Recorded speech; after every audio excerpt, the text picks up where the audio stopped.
I'm Jake Morphonios with the Blackstone intelligence report on Thursday, October 19th, 2023.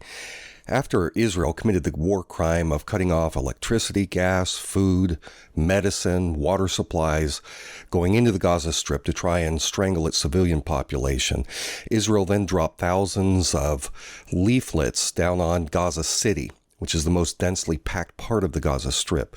And these leaflets ordered the civilian population to flee to the south because Israel intended to strike it. Gaza City is home to around 700,000 poverty-stricken people.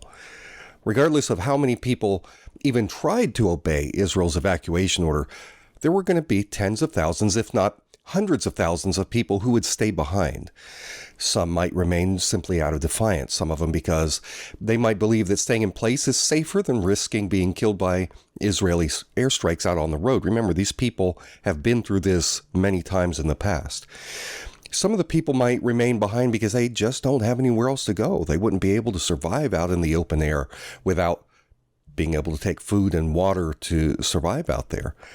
And then there's the thousands of wounded Gazans who are either in or out of hospitals. You've got the elderly who can't mobilize. You have the sick and otherwise infirm. Some people probably wouldn't leave because they're just too poor to own their own transportation. They can't travel all the way to the south on foot.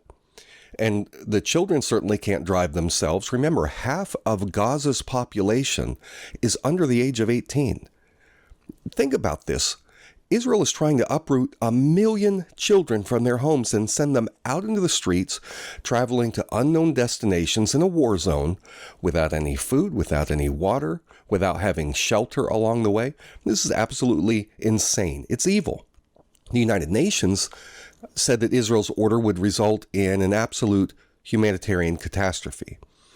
And the goal of this order, of course, is the same as it's always been, except even worse this time.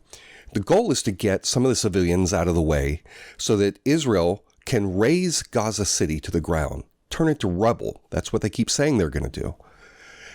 And that way, by destroying all of the homes, which mostly are high-rise cement apartment buildings, by destroying the infrastructure, you prevent the refugees from being able to return to their homes.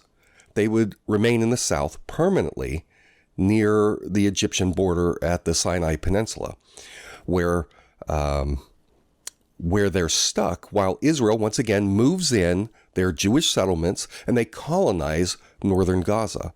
And then with the millions of Gazans who are all piled on top of each other as refugees down on the Egyptian border, Israel could then continue to strike the south, force the Palestinian refugees across the border, fleeing into the deserts of Egypt, just like Israel has done in the past.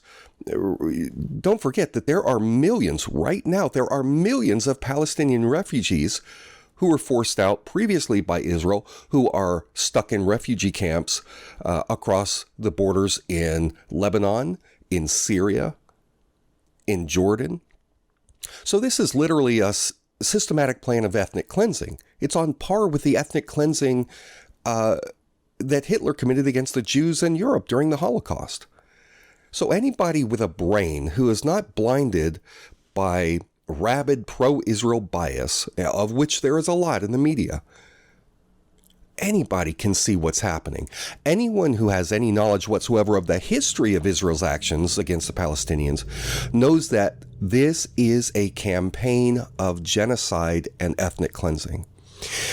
And among the people who see what Israel is doing and who know that Israel's attacks on Gaza City would result in countless dead civilians are representatives of the nations of the world.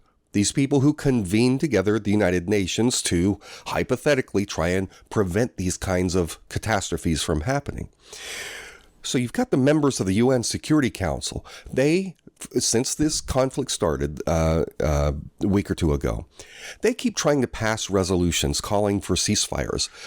But the United States, who's a permanent member on the UN Security Council and is one of the few parties that has veto power, they repeatedly have vetoed every single one of the resolutions that has been brought up trying to get Israel to stop its campaign.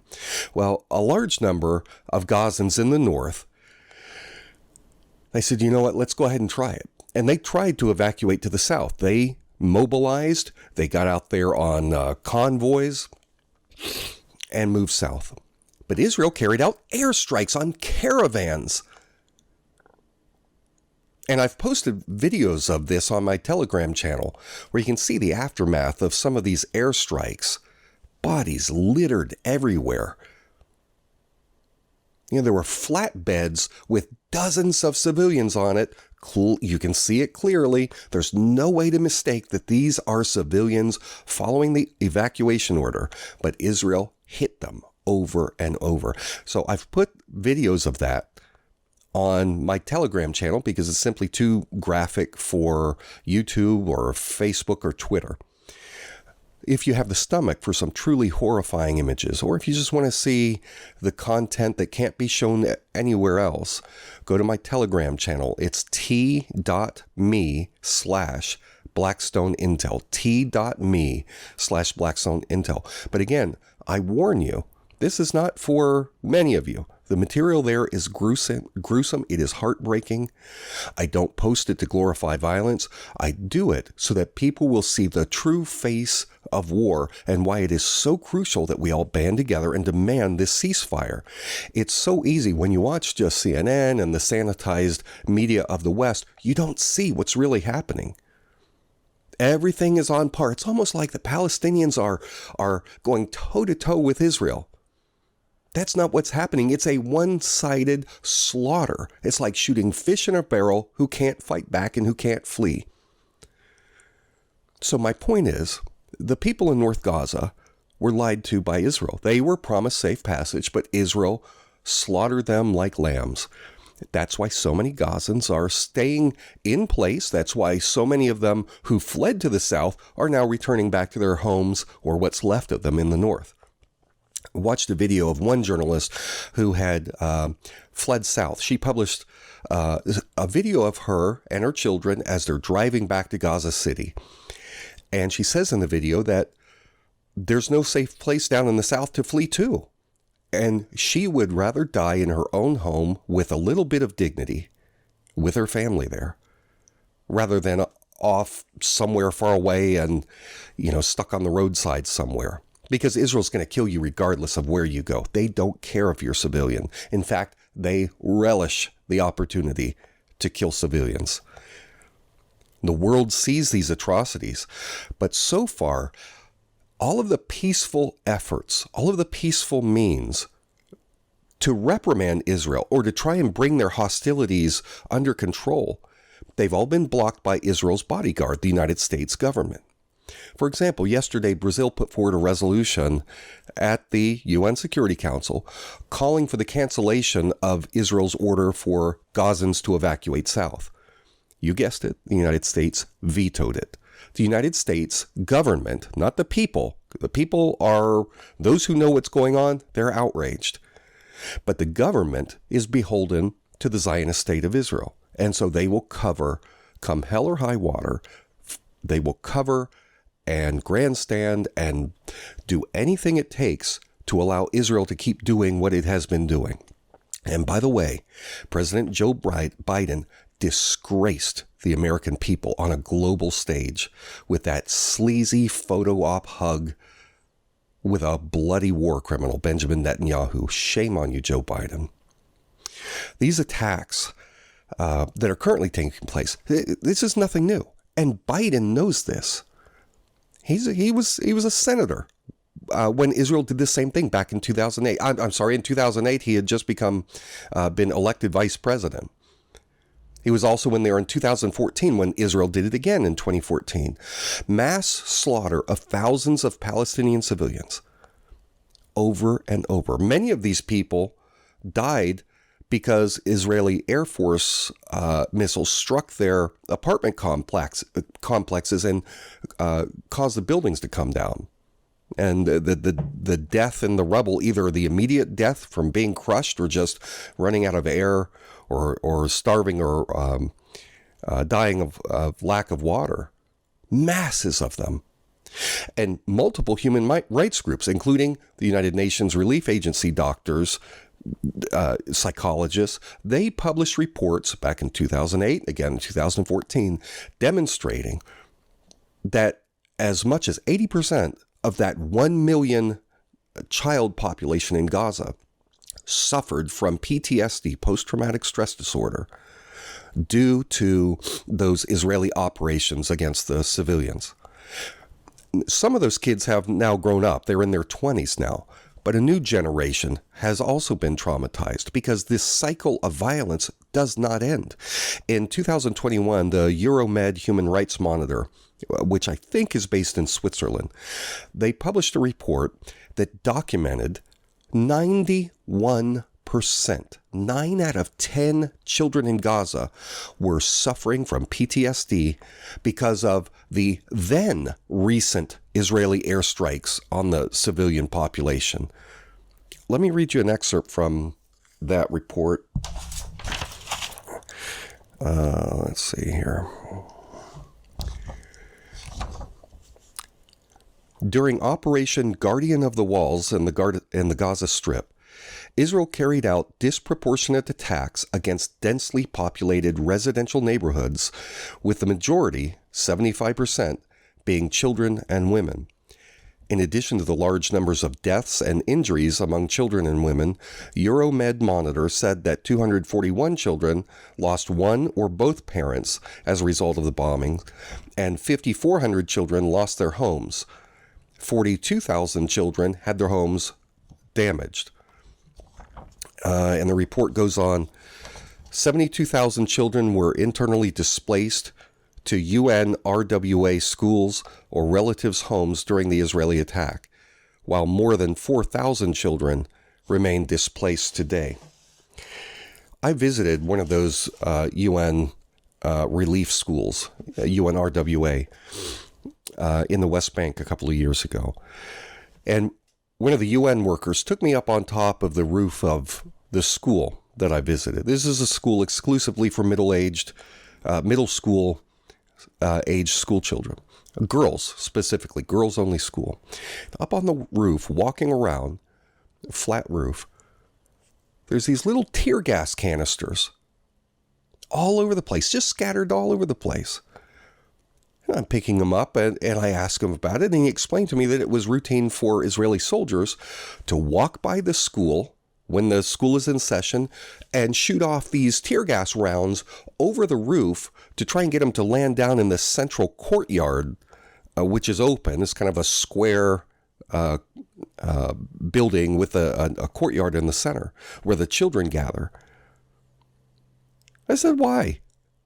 What are schoolgirls doing that requires, that necessitates tear gas? He said, they don't do anything. It's just what the Israeli soldiers do, just to harass the girls. So I met with the school principal, teachers. I also met with one of the students who was the class president, and about a dozen of our fellow students, roughly, who made up a student council. And they told me that one of their main jobs as a council was, on a daily basis, to seek out which schoolgirls had arrived that day traumatized, either because they were harassed by soldiers on their walk to school, or because they had a friend or family member to be injured, imprisoned, or killed the previous day by Israeli forces. Can you believe this? I believe it because I witnessed Israeli security forces harassing Palestinians with my own eyes for no reason, just because they can. They are so racist. They hate the Palestinians. Israel has the worst system of apartheid in the world today, and until the international community forces Israel to remove its boots from the throats of the Palestinians and end its ongoing theft of Palestinian land, its settlement building, its despicable system of apartheid, its recurring military onslaughts, these major operations like the one currently going on, there is never going to be peace in the Middle East. So we can keep kicking this can down the road like we've been doing for decades upon decades, or in the midst of the current atrocities, we can take action right now. Masses of us unite our voices together to do something about this. I've contacted members of Congress, my representatives. I've called the White House hotline. I'm posting about these issues constantly in social media.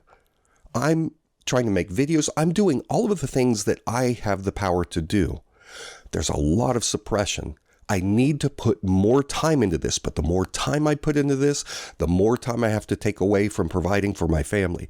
So I ask all of you to help chip in, crowdfund my efforts, help me make up for the financial losses so that I can put more time into using what influence I have built over the years to reach even more people. PayPal.me/BlackstoneIntel, Patreon.com/BlackstoneIntel. I want to close this video with a clip that I saw on Al Jazeera. And put yourself in the place of the parents of the little boy in this video. What if this child was yours? Is there anything that you wouldn't do to help him and the million other children like him in Gaza right now? I'll play the video, but I'll narrate the text from the video for those of you who might be listening to this video while you drive. This child was brought to hospital showing signs of shock after an Israeli attack in southern Gaza. We don't know his name or his age. Doctors tried to comfort him. You were asleep? The strike happened while you were asleep? Are you scared? Don't be scared. Why are you scared? The bombing is over.